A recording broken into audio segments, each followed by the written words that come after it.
तो आज की कहानी का नाम है हमसफर। ये सिर्फ एक लव स्टोरी नहीं है, बल्कि ये इस बात की पड़ताल है कि जब दो रास्ते एक हो जाते हैं तो क्या मंजिलें भी बदल जाती हैं। चलिए प्यार और पार्टनरशिप के इसी सफर को समझते हैं। लेकिन कहानी में आगे बढ़ने से पहले एक सवाल पर जरा सोचते हैं। क्या कामयाबी वाकई अकेलेपन को दूर कर सकती है? बस यही सवाल हमारी कहानी के हीरो की जिंदगी का सेंटर पॉइंट है। तो चलिए कहानी के पहले हिस्से में चलते हैं, जिसका नाम है एक अधूरी सफलता। यहाँ हमारी मुलाकात एक ऐसे इंसान से होती है जिसके पास सब कुछ था, लेकिन फिर भी कुछ कमी थी। मिलते हैं संतोष से, एक ऐसा मेहनती इंसान जिसने बड़े बड़े सपने देखे और उन्हें सच भी कर दिखाया, अपनी खुद की एक कंपनी बना ली। पर कभी-कभी सबसे ऊंची इमारतें ही अंदर से सबसे ज्यादा खाली होती हैं। और यहीं पर कहानी का सबसे दिलचस्प मोड़ आता है।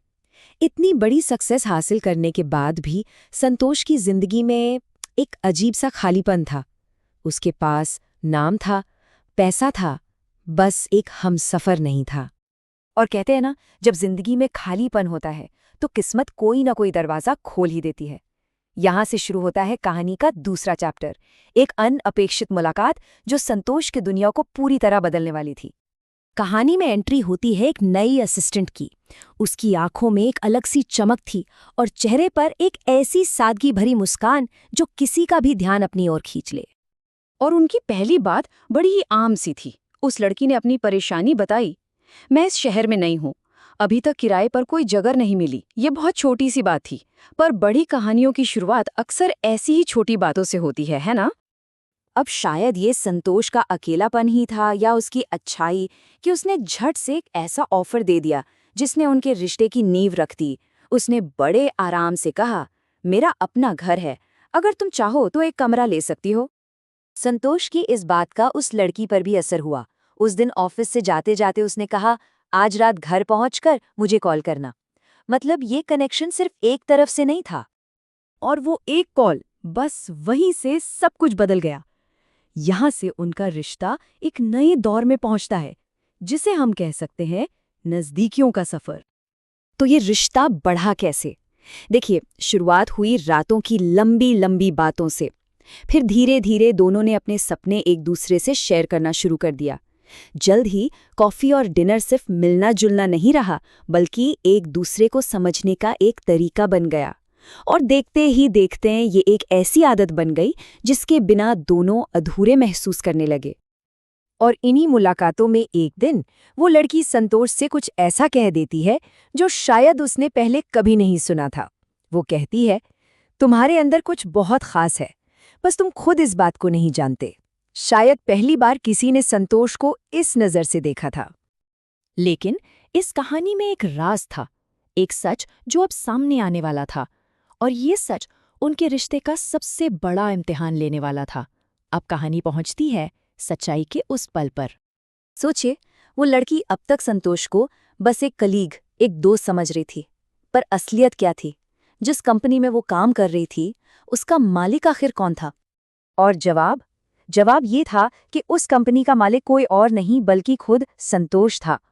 जाहिर है, ये जानकर तो वो हैरान रह ही गई। उसके मुंह से बस यही निकला, मतलब तुम मेरे बॉस हो और मैं इतने दिनों से तुम्हें सिर्फ एक कलीग समझ रही थी। ये वो पल था जो उनके रिश्ते को या तो बना सकता था या तोड़ सकता था। लेकिन कई बार सच रिश्ते तोड़ता नहीं, बल्कि उन्हें और मजबूत कर देता है। और यहाँ भी कुछ ऐसा ही हुआ। यहीं से उनका सफर एक नए मोड़ पर आता है, प्यार से साझेदारी तक। संतोष ने भी उसकी हैरानी को समझते हुए बड़ी ईमानदारी से जवाब दिया, हाँ, लेकिन मेरे लिए तुम अब सिर्फ एक असिस्टेंट नहीं हो। उसने साफ कर दिया कि उसके दिल में जो है वो किसी प्रोफेशनल रिश्ते से कहीं ज्यादा बड़ा है। तो इनका रिश्ता बदला कैसे? जो कल तक एक असिस्टेंट थी, वो आज कंपनी की को फाउंडर बन चुकी थी, और जो एक सहकर्मी थी, वो अब जिंदगी की हमसफर बन गई थी। संतोष ने ये साफ कर दिया कि ये अब सिर्फ उसकी कंपनी नहीं है। उसने कहा, ये कंपनी मैंने बनाई जरूर थी, लेकिन इसे ऊंचाइयों पर हम दोनों साथ मिलकर ले जाएंगे। ये सिर्फ एक बात नहीं थी, एक नई शुरुआत थी। और इस पर उस लड़की का जवाब भी उतना ही दिल छू लेने वाला था। उसने कहा, अब से तुम्हारे सपने मेरे हैं और मेरी मुस्कान तुम्हारी है। बस इसी एक लाइन में उनका रिश्ता मुकम्मल हो गया। तो इस पूरी कहानी से हम सीखते क्या हैं? चलिए इसके निष्कर्ष पर आते हैं। उनकी कहानी जानते हैं एक मिसाल बन गई। मिसाल मतलब एक ऐसा उदाहरण जिसे सब याद रखें।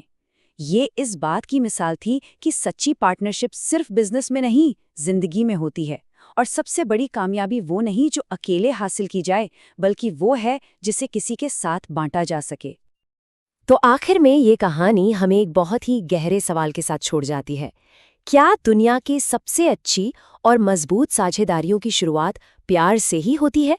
इस सवाल पर सोचिएगा जरूर।